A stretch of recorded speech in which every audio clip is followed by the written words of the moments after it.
Every year, more than 4,000 Canadians and 200,000 people globally die from opiate overdoses, 63% of those deaths occurring when the patient is alone.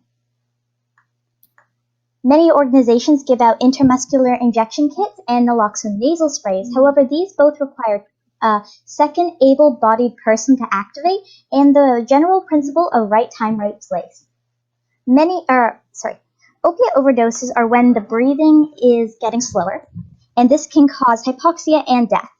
My name is Lyra Fletcher. I am developing the automated naloxone injector, a wearable device that detects and delivers life-saving treatment for opiate overdoses. This device is in the form of a small box worn on the patient's upper arm, which uses a wrist oximeter and looped code to monitor oxygen saturation levels, or SpO2. A healthy person's SpO2 level is about 94%, with hypoxia risks occurring at 86%. The device begins the naloxone injecting sequence if their SpO2 is at or below 90. A 30-second vocal warning will also alert the patient what's going to happen. Springs will launch forward a horizontal needle through piping that gradually bends the tip 90 degrees and 1 inch into the patient's skin. The stepper motor will then inject 0.4 milligrams of naloxone into the patient. Repeat monitoring of SpO2 will continue, and if after 3 minutes SpO2 has not risen back to normal levels, other injections will be administered. Additional fail-safes include a loud vocal alarm that alerts passerbys to the issue at hand, as well as a GPS text message sent by the patient's phone.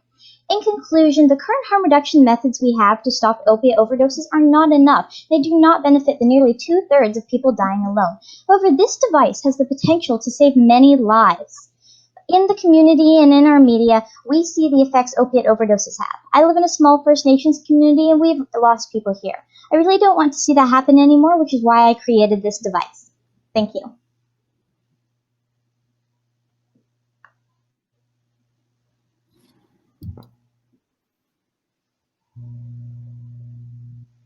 Any questions?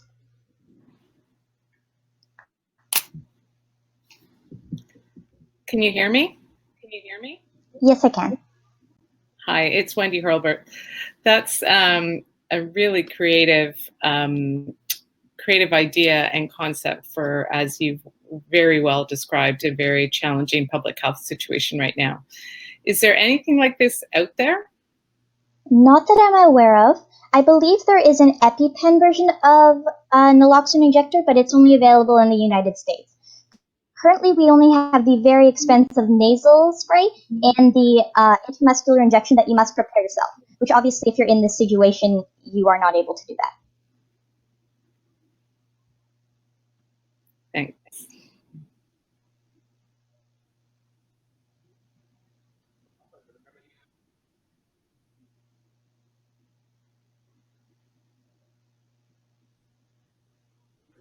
I guess as we're waiting for others, I'll ask another question.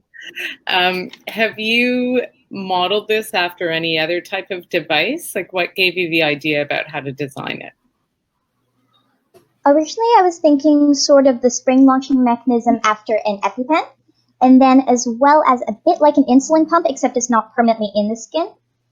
And then the problem with the EpiPen is if we modeled the device after it, but we still wanted it to be automated, it'd be very tall, very bulky, and it wouldn't work at all. So we had to remodel it so that when the needle injected, it bent first before going straight into the skin. So we can keep it pretty flat, and it's about the size of a phone. Okay. I also see Jessica is joined in. Jessica, do you have a question? Yeah, I was going to ask Lyra, very good presentation. So about how do you picture the size of it? What do you see how big it's?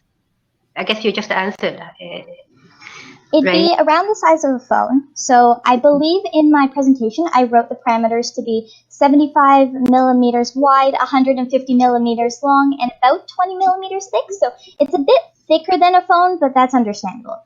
So it'd be easily worn on the upper arm. It shouldn't come loose. And generally it'd be comfortable, but we're not expecting you to walk around in this all the time.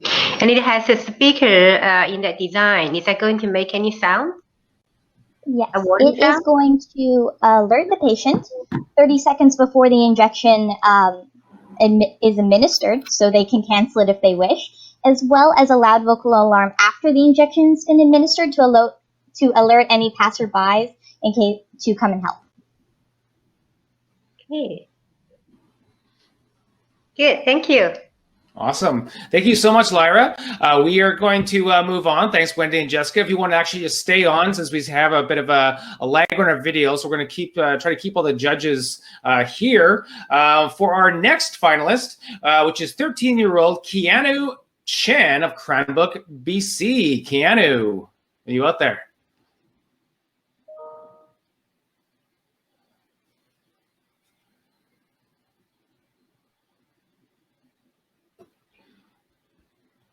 Just waiting for Keanu.